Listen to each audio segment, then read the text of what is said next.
Welcome to more electric uke lessons. We're still at mixed jam level, so I'm only showing the clip and isolated track.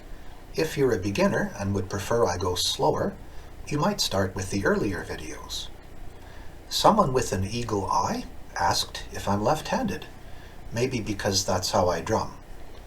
Does it make a difference with the ukulele? And should you learn to play left-handed? You can. I don't, because it almost guarantees I'll never be able to play someone else's uke at a party. My uneducated guess is that there's a trade-off either way. I find fretting slightly easier because my left fingers are stronger, but my picking has a bit less agility. I'm using a Clearwater tenor uke, also called a Vorsen, with a compressor, octave pedal, pitch shifter, and zoom. Next up is the patch and tab, and you can screen cap them if it helps.